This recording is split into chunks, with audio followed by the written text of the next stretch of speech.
आध्यात्मिक कहानियाँ। नमस्कार दोस्तों, स्वागत है आप सभी का एक बार फिर से आपके अपने पसंदीदा YouTube चैनल आध्यात्मिक कहानियों में। दोस्तों, अभी तक आपने सुना कि किस तरीके से हनुमान जी लंका को तहस नहस कर डालते हैं और उसको जला डालते हैं और माता सीता का संदेश लेकर हनुमान जी राम जी की ओर चल पड़ते हैं। आगे की कहानी शुरू करते हैं, जिसका शीर्षक है सीता का संदेश देना। चलिए दोस्तों, कहानी शुरू करने से पहले मैं आप सभी से जानना चाहती हूँ कि क्या आप मेरे चैनल पर नए हैं? अगर हाँ, तो आप मेरे चैनल आध्यात्मिक कहानियों को तुरंत से सब्सक्राइब कर लीजिए, क्योंकि ऐसी ही धार्मिक पौराणिक कहानी कथाएं हम अपने चैनल द्वारा आप तक साझा करते रहते हैं। चलिए कहानी शुरू करते हैं।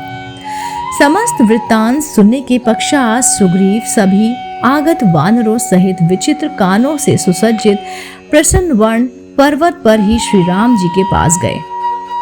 करबंद हनुमान ने रामचंद्र जी को सीता जी का समाचार देते हुए विनय पूर्वक कहा, प्रभु, रावण ने जानकी जी को क्रूर राक्षसनियों के पहरे में रख छोड़ा है, जो उन्हें नित नई नई विधियों से त्रास देती हैं और उनका अपमान करती हैं। यह सब कुछ मैंने स्वयं देखा है।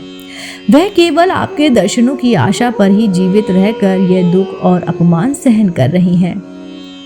उधर रावण निरंतर उनके पीछे पड़ा हुआ है। वे अपने सती तत्व की रक्षा के लिए सदा भयभीत रहती हैं। इतना कहकर हनुमान ने सीता के द्वारा दी गई दिव्य चूड़ामणि श्री राम जी को देते हुए कहा, नाथ, मैंने उन्हें आपका संदेश सुनाकर आपकी मुद्रिका दे दी थी। उन्होंने ये अपनी निशानी आपको देने के लिए दी है। सीता का संदेश पाकर श्री राम अत्यंत प्रसन्न हुए और उन्होंने उठकर पवन सुत को अपने हृदय से लगा लिया। वे बोले, हे अंजनी कुमार, सीता का संदेश मुझे विस्तार पूर्वक सुनाओ। उसे सुनने के लिए मेरा हृदय व्याकुल हो रहा है। राम का आदेश पाकर हनुमान कहने लगे, हे राघव, वे दिन रात आपका ही स्मरण करती रहती हैं। उनके नेत्रों से समक्ष केवल आपकी छवि रहती है।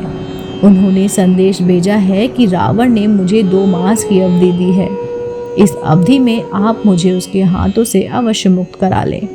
यदि इन 2 मासों में आप मुझे मुक्त ना करा सके तो मैं अपने प्राण त्याग दूंगी।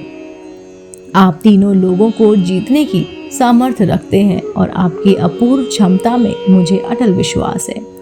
रावण को परास्त करना आपके लिए कोई कठिन काम नहीं है। अतएव शीघ्र आकर इस दासी को बंधन से मुक्त कराइए प्रभु। पवन सुत की बात सुनकर तथा उस दिव्य चूड़ामणि को देखकर श्री रामचंद्र जी शोक सागर में डूब गए और उनके नेत्रों से अश्रुधारा प्रभावित होने चली। फिर कुछ संयम रखकर वे सुग्रीव से बोले, हे वानरपति, जिस प्रकार दिन भर की बिछड़ी हुई कपिला गौ अपने बछड़े की आहट पाकर उनसे मिलने के लिए आकुल हो जाती है, उसी प्रकार इस दिव्य मणि को पाकर मेरा मन सीता से मिलने के लिए और अधीर हो उठा है। उसकी कष्ट और गाथाओं को सुनकर मेरा हृदय और भी विचलित हो गया है। मुझे विश्वास है कि यदि सीता का 1 मास भी रावण से अपनी रक्षा करती हुई जीवित रह सकी तो मैं उसे अवश्य बचा लूंगा। मैं उसके बिना अधिक दिन तक जीवित नहीं रह सकता। तुम शीघ्र लंका ले चलो मुझे और चलने की व्यवस्था करो। अपनी सेना को तत्काल तैयार होने की आज्ञा दो। अब मेरे प्राण और बाण रावण के प्राण लेने के लिए तसकस में अकुला कर रहे हैं।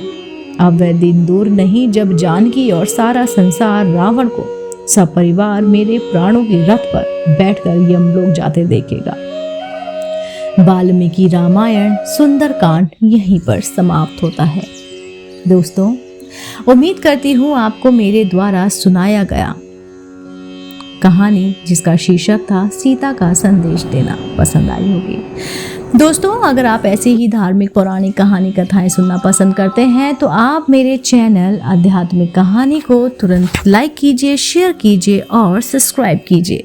मैं आपको मिलती हूँ जल्द ही नई रोचक कहानी के साथ। आप देख रहे थे आपका अपना पसंदीदा YouTube चैनल आध्यात्मिक कहानियाँ।